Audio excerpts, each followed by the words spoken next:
And we begin with a Fox News alert. Even more evidence emerging now that the Obama administration knew right away that the Benghazi terror attack was not caused by a spontaneous protest over a video. Fox News obtaining internal State Department emails. One shows an al-Qaeda-linked group claimed responsibility for the attack as it happened. Molly Hindenburg is live for us in Washington with more on this developing story. Molly.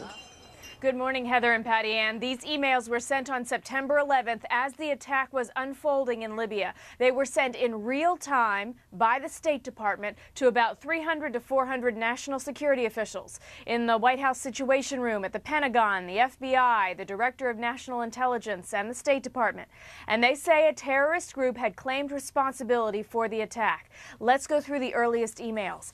Email number 1 at 4:05 Eastern Time on 9/11. It said, quote, U.S. diplomatic mission in Benghazi under attack, SBU. SBU stands for sensitive but unclassified. It goes on, quote, approximately 20 armed people fired shots. Explosions have been heard as well. Ambassador Stevens, who is currently in Benghazi, and 4 personnel are in the compound safe haven. The next email, 50 minutes later, reads, Update number 1, U.S. diplomatic mission in Benghazi, SBU.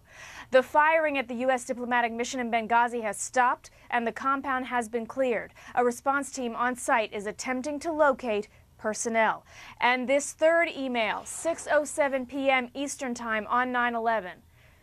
It says the group claimed responsibility. It says that the subject line is Update number 2, Ansar al-Sharia claims responsibility for Benghazi attack. The group claimed responsibility on Facebook and Twitter and has called for an attack on Embassy Tripoli. The State Department has designated Ansar al-Sharia as an al-Qaeda affiliated group trying to set up an Islamic State in eastern Libya. Now, this story just began breaking late last night, so far today, no comment from the White House or State Department yet as to why Obama administration officials were calling this attack a spontaneous reaction to an internet video for weeks afterwards. Back to you guys in New York. Molly, thank you very much. Well, these latest developments about the attack on our Libyan consulate are what both Ambassador John Bolton and Sarah Palin are talking about this morning. Yeah, we'll hear from Governor Palin in a moment. But first, Ambassador Bolton going on the record telling Greta Van Susteren that this shows that not only did the State Department know what happened from the beginning, but he says there was also a cover-up. What these emails now show beyond any doubt is that the State Department was fully possessed of the information in real time. And it leads to the question why the administration even bothered to ask for CIA assessments. All they had to do was ask the State Department. In fact, one is also tempted to ask, why didn't the CIA ask the State Department what was going on? The one thing I've not understood about the way this played out on September the 11th and the day after is why the entire top levels at the administration weren't on red alert over this. I can't speak for what happens inside the Obama administration, but I tell you, any administration I'd have been in, the president, his top advisors would have been on this immediately, round the clock. This goes to the question we've discussed. What could the motivation be? One alternative, obviously, we've considered is the cover-up motive. But I tell you, these emails say to me that if anybody at the White House thought they could cover this story up by referring to the Mohammed video with this documentary evidence in real time, then it wasn't just a cover-up, it was an incredibly stupid cover-up. So I think this may be further proof of the ideology explanation, that there's this screen over consciousness that prevents them from seeing reality when it's put right in front of them.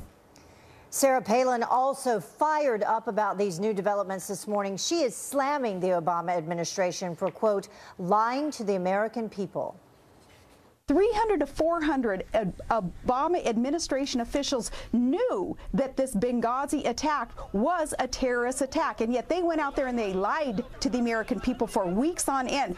Now, these 300 to 400 people in the Obama administration who received these emails in real time, knowing that this was an attack, they're friends with people in the mainstream media. They party with these people in the mainstream media, and it's not the mainstream media who's busting out the story, the truth on this. They've pretended protected Barack Obama and his people in this administration, allowing this lie to be perpetuated, to continue for all these weeks, that this attack was due to some benign video that no one really has seen a trailer of a video on YouTube. It's ridiculous.